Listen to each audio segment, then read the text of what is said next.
This is Bharat FM. बजेगा Bharat झूमेगा Bharat.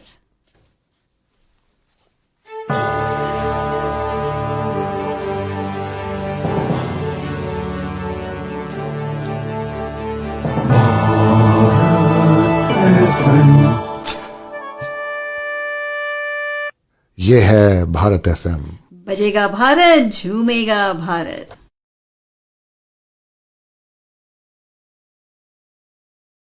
Namaskar, Sat Sri Akal, welcome and adab.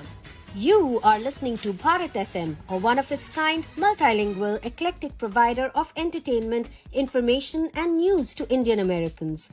Headquartered in Cincinnati, Ohio, Bharat FM airs shows out of Cincinnati, Chicago, and Phoenix.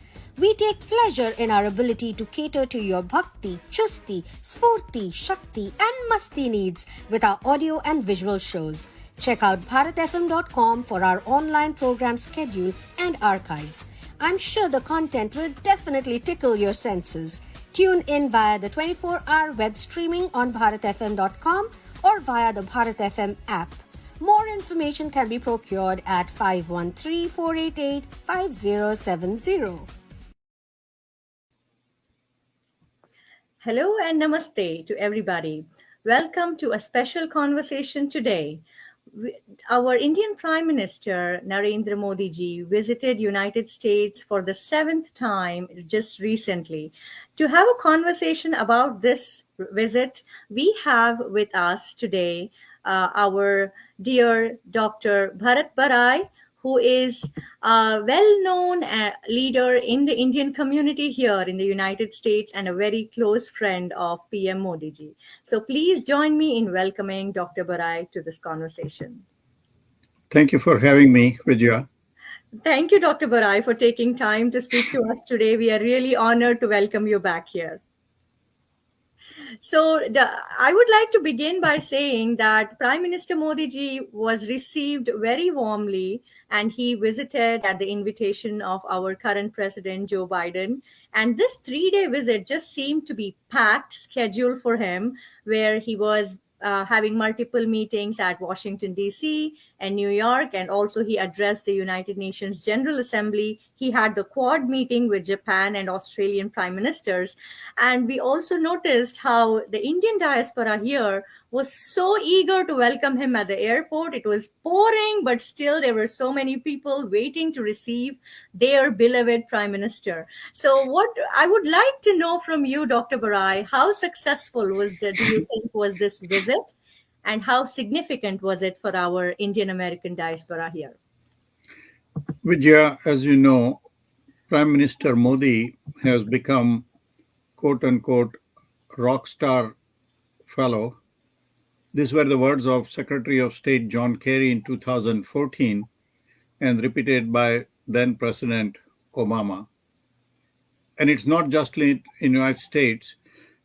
He has received similar very warm welcome both by the Indian diaspora as well as the leaders of those countries, whether it's Canada, United Kingdom, Australia, France, Germany, United Arab Emirates, Japan, you name it. This visit was important. There was a change in administration. He had good rapport with President Trump, but he needed to build rapport with President Biden. Now, he had met President Biden previously as vice president, and President Biden has been on the foreign policy scene for many, many years. In fact, he was also the chairman of the Foreign Relations Committee.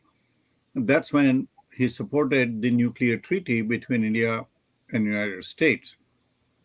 But as a president, this was important that the two largest democracies in the world, their leaders establish a good working relationship. Second thing, this became even more important after the developments in Afghanistan. United States was heavily involved in defeating the Taliban and then trying to set up a democratic administration.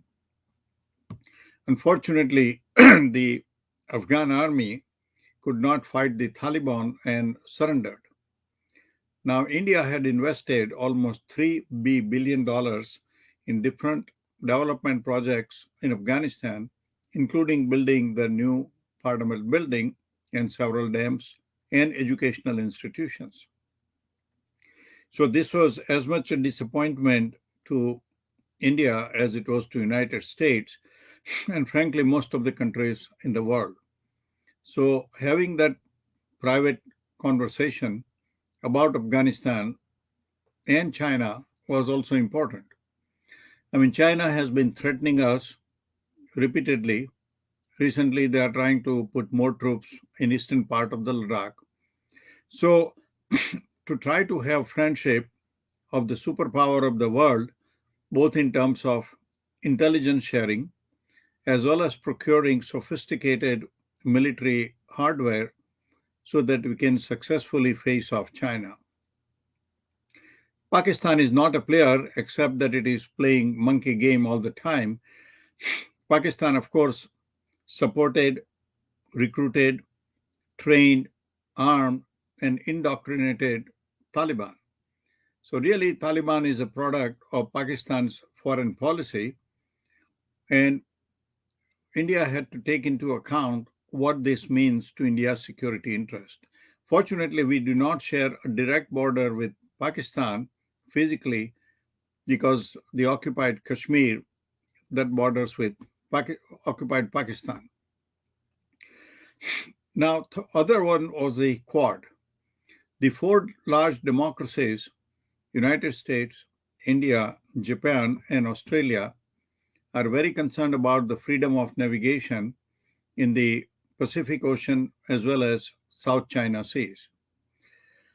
That's where China is trying to threaten the small countries, trying to set up some artificial islands, trying to snatch away oil and other properties in this ocean. So the smaller countries, they do not have the ability to fight off China, whether it is Vietnam, Malaysia, Singapore, Philippines, or Indonesia.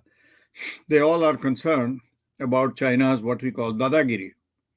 So Japan itself is not in a position to take on China. Yes, once upon a time in 1904, there was a battle and that was different. Australia is a relatively small country with population of 26 million. So they were not in a position to fight off China. Whether we like it or not, China is our neighbor, but we are also a large country, a country whose military is dedicated to saving Bharat Mata. And India has made a lot of strides in its military strength in last several years. We have been procuring sophisticated arms to try to match the Chinese arms buildup. So the main advantage with United States is procuring sophisticated hardware as well as intelligence sharing because USA has sophisticated satellites into the sky and they are able to share the intelligence with India along with India's own satellites. So this was an important visit for India's security, for security of the Pacific Ocean and in Indian Ocean in South China Sea, as well as having deliberations about Afghanistan. United Nations, some of the leaders were present in person and some joined by Zoom. Last year, the Prime Minister did not come personally, but this year he came personally and addressed the United Nations. So most of this visit was related to that. He also met the 5 CEOs of high-tech companies, obviously to try to build up better communications in India, better setting up those factories, setting up software. So he met only 5 CEOs on one-to-one basis. He met President Biden and Vice President Kamala Harris. He met the leaders of Japan and Australia and addressed the United Nations. This time, because of COVID, he avoided meeting more than all these people. So if you really look at it, he barely met about 10, 12 people. In New York, he did not meet anybody in person. He just addressed the United Nations Assembly and drove straight from United Nations to JFK Airport and took off for India. So there were no other engagements in New York. So definitely COVID has added an additional challenge or barrier for this visit, but it does look like it was a very successful visit, especially what you just mentioned so far. So we are hoping that PM Modi will be able to visit us once again, and especially with the COVID situation right now, it is hard to probably predict when he will be back here. However, we do hope that we get past the COVID situation soon and he will be able to visit us again. And would you like to add something, Dr. No, Barrai? no. Okay.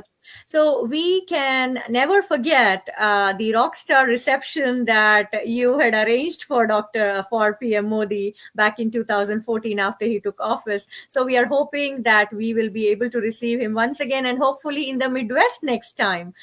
So with your support, Dr. Barrai, we really appreciate you taking this time today and joining us for a brief conversation about PM Modi's recent visit.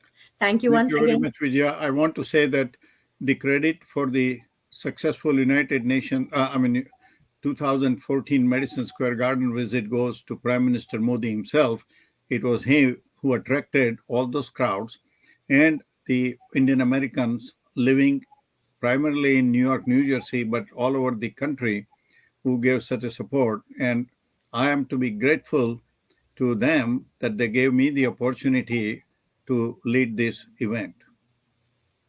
Wonderful, Dr. Barrai. Our best wishes are with PM Modi. We hope his, successful tenure continues in our beloved country, as well as his visit will happen again soon here. And thank you once again for joining us today.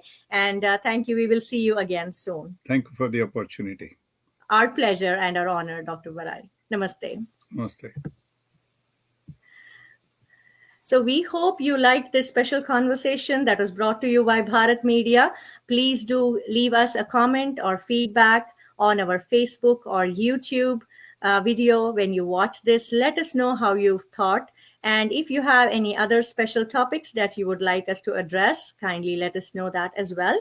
If you would like to be featured or you would like to have any other guests on our show, kindly message us. You can see our WhatsApp number or our cell number on the screen, and we are also available to you through Facebook Messenger. So hope to see you all next time. Thank you once again for joining us for this brief special conversation today. Namaskar, Sat Sri Akal, welcome and Adab. You are listening to Bharat FM, a one-of-its-kind, multilingual, eclectic provider of entertainment, information and news to Indian Americans. Headquartered in Cincinnati, Ohio, Bharat FM airs shows out of Cincinnati, Chicago and Phoenix. We take pleasure in our ability to cater to your bhakti, chusti, sphurti, shakti and masti needs with our audio and visual shows. Check out bharatfm.com for our online program schedule and archives. I'm sure the content will definitely tickle your senses. Tune in via the 24-hour web streaming on bharatfm.com or via the Bharat FM app. More information can be procured at 513-488-5070. This is Bharat FM. बजेगा भारत, झूमेगा भारत.